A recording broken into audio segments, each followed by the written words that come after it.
2026년 2월 10일 화요일 성녀 스콜라스티카 동정기념일입니다. 스콜라스티카 성녀는 480년 무렵 이탈리아 움브리아의 누르시아에서 태어났다.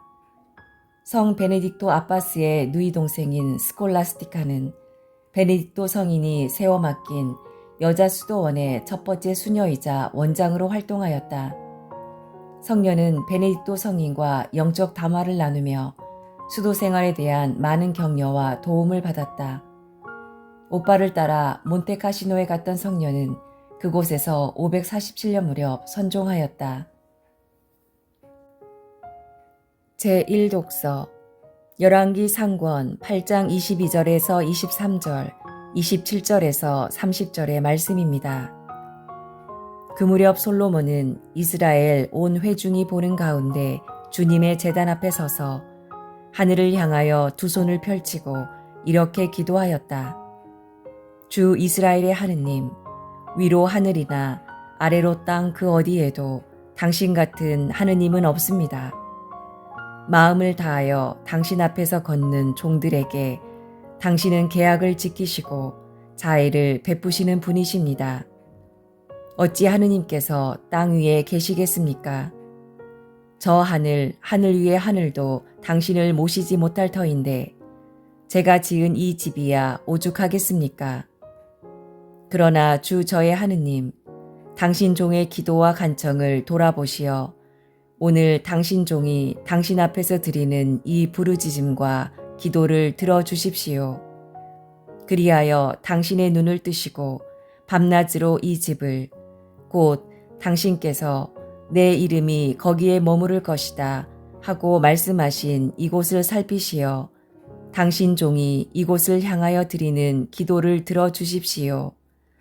또한 당신 종과 당신 백성 이스라엘이 이곳을 향하여 드리는 간청을 들어주십시오. 부디 당신께서는 계시는 곳 하늘에서 들어주십시오.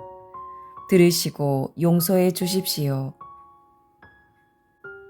주님의 말씀입니다. 화답송 만군의 주님, 당신 계신 곳 사랑하나이다.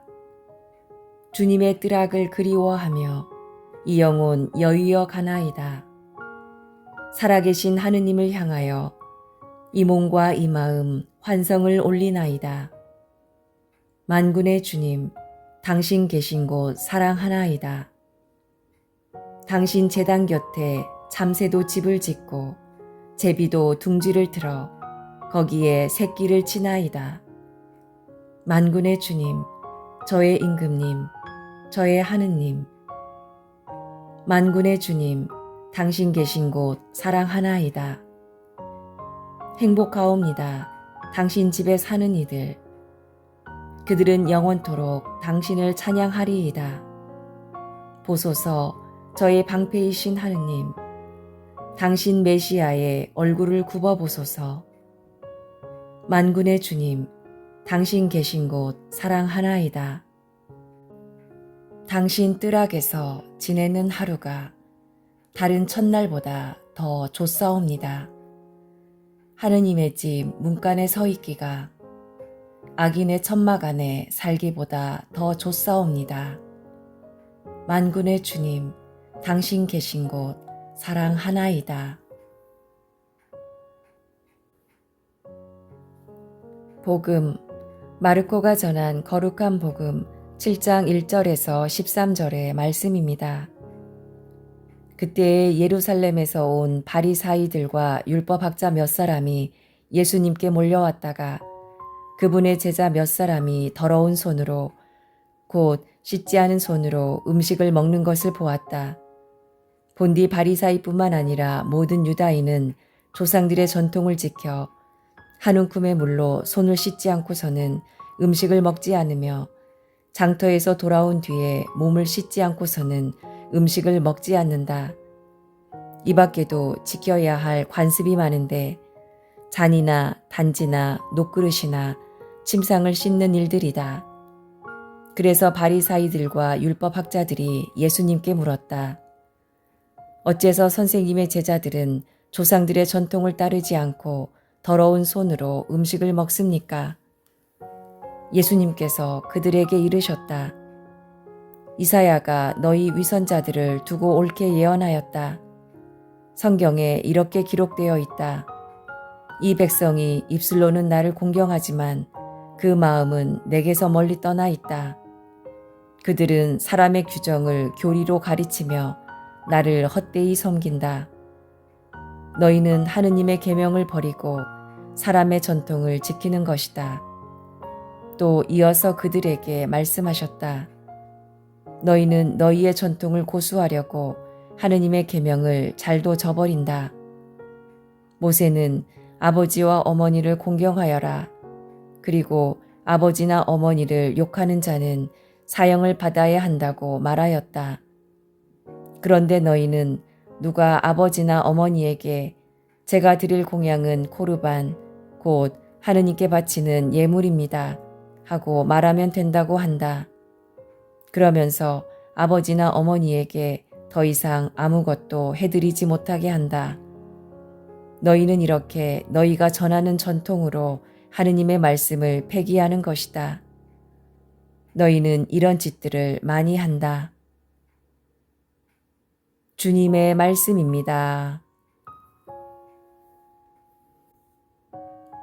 오늘의 묵상. 한국인이 일상에서 자주 쓰는 표현 가운데 막말로, 까놓고 말해서, 인간적으로, 솔직히, 진짜와 같은 말들이 있다고 합니다. 이 표현들에는 아마도 꾸밈 없이, 거짓 없이 마음을 털어놓고자 하는 우리의 바람이 담겨 있을 것입니다. 우리는 신앙에서도 이런 진심이 통하기를 바랄 것입니다. 이 진심이라는 말에 잠시 머물러 봅니다. 진심. 진심이란 참진, 곧 참된 마음, 거짓 없는 마음입니다.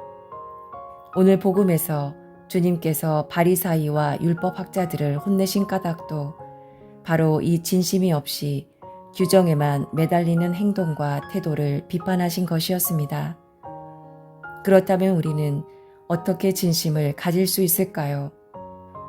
그에 대한 답으로 오늘 독서를 읽어봅니다. 주 이스라엘의 하느님, 마음을 다하여 당신 앞에서 걷는 종들에게 당신은 계약을 지키시고 자애를 베푸시는 분이십니다. 곧 참된 마음이란 결국 마음을 다하는 다할진의 진심이기도 한 것이 아닐까요?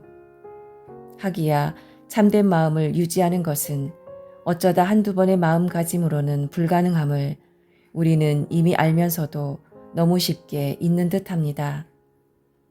그러므로 무엇이든 할 수 있을 때 진정 온 마음을 다하는 실천부터 시작해 보기로 결심하면 어떨까요? 반성할 때에는 바로 지금이 세상 최후의 심판날인 듯이 누군가에게 연민을 느낄 때는 마치 내 몸이 아픈 것처럼 진심을 다하는 것입니다. 그렇게 한다면 이것이 바로 오늘 복음 환호성에 대한 우리의 실천이 아닐까 합니다. 주 하느님, 당신 법에 제 마음 기울게 하소서. 자비로이 당신 가르침을 베푸소서.